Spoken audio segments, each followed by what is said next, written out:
जय श्री राम। आज हम जानेंगे नवरात्रि के 5वें दिन स्कंद माता के क्या महत्व है और इनके कौन से भोग पसंद हैं, कौन से रंग पसंद हैं, पूजा विधि क्या है और कौन से मंत्र जपने चाहिए। अपने समस्त कार्यों में सफलता पाने के लिए कौन से चमत्कारी उपाय को अपनाएं।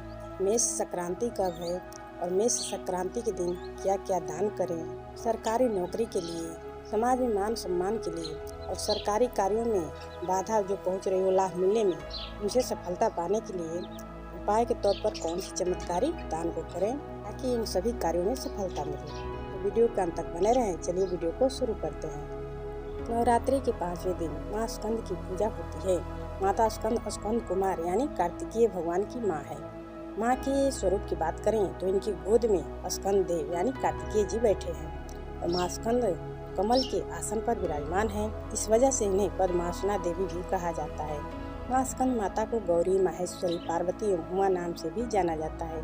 माँ का वाहन सिंह है और माँ की उपासना करने से संतान की प्राप्ति होती है। जिनके संतान ना हो रहा है उन्हें स्कंद माता की पूजा करनी चाहिए। और जिनके संतान तो हैं लेकिन उन्हें पढ़ाई में सफलता नहीं मिल रही हो या करियर में सफलता नहीं मिल रही हो या मार्ग से भटक गए हों, इन सभी बाधाओं को दूर करने के लिए माँ स्कंद की पूजा जरूर करनी चाहिए। माँ की उपासना करने से परम शांति मिलती है और सुख का अनुभव भी होता है।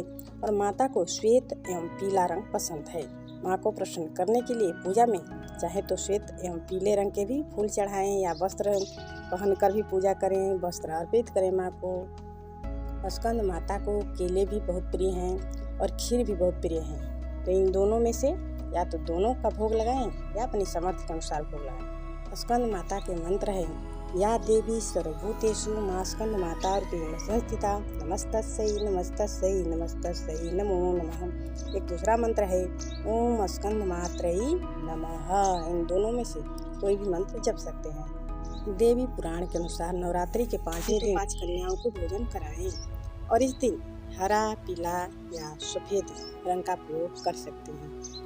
माँ स्कंद की भक्ति करने से जातक के सारे दरवाजे खुल जाते हैं और इनकी पूजा से कार्तिकेय भगवान की भी पूजा हो जाता है। सौरमंडल की देवी होने के कारण वे संपूर्ण तेज से युक्त हैं।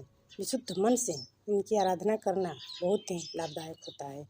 यदि पीले रंग का फूल या वस्त्र कोई भी उपलब्ध ना हो रहा हो तो सुनहरे रंग का भी प्रयोग कर सकते हैं। और माता को कोई भी इन दोनों में से रंग चढ़ाएं, उन्हें बहुत पसंद है। और पीला रंग शांति का प्रतीक भी माना जाता है। इस रूप में माँ दर्शन देकर भक्तों के मन को शांति प्रदान करती हैं। स्कंद माता 4 भुजाओं वाली हैं और अपनी गोद में अपने बच्चे यानी कार्तिकेय जी को लेकर शेर पर सवार हैं। और माँ के दोनों हाथों में कमल बहुत ही शोभायमान होता है और इनके समस्त ज्ञान, विज्ञान, धर्म, कर्म और कृषि उद्योग सहित 5 आवरणों से समाहित माना जाता है। विद्या वाहिनी दुर्गा भी कहलाती हैं और माँ के चेहरे पर सूर्य के समान तेज है। और माता को हाथ में धनुष बाण भी अर्पित किया जाता है। शिक्षा में सफलता पाने के लिए माँ स्कंद को पीले केले का भोग लगाएं एवं भोग लगाने के बाद किसी ब्राह्मण को दे देना चाहिए। ऐसा करने से विद्या में तरक्की होती है। स्कंद माता को अपने सामर्थ्य के अनुसार पूजन करें या पुरुषोपचार करें या पंचोपचार पूजन करें। पूजा के लिए ब्रह्ममुहूर्त में उठकर नित्य कार्यों से नियोजित होकर स्नान के बाद पीले रंग का वस्त्र धारण करें और पूजा के लिए हाथ में पुष्प लेकर माता का ध्यान करें। देवी को अच्छा धूप, गंध, फूल, बतासा, पान, सुपारी, लौंग अर्पित करें और माँ के सामने मौसमी फल, पीले रंग का भोग भी लगाएं। खीर का भी हो सके तो माता को भोग लगाएं। और माँ की अपनी सामर्थ्य के अनुसार पूजन करने के बाद कोई मंत्र पाठ, चालीसा करने के बाद अंत में आरती करनी चाहिए, शंख बजाना चाहिए और हो सके तो कुछ मंत्र भी जपने चाहिए। नवरात्रि के 5वें दिन लाल वस्त्र की सुहाग भी चाहे तो किसी को दान कर सकते हैं।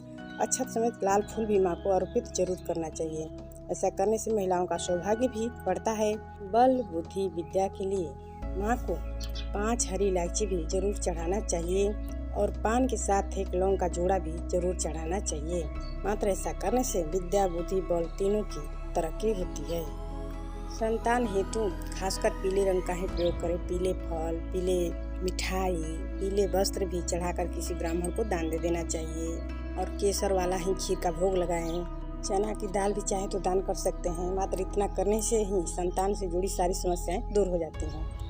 अब जान लेते हैं 13 अप्रैल को मेष संक्रांति के दिन तीर्थों में स्नान करने का बहुत ही महत्व होता है।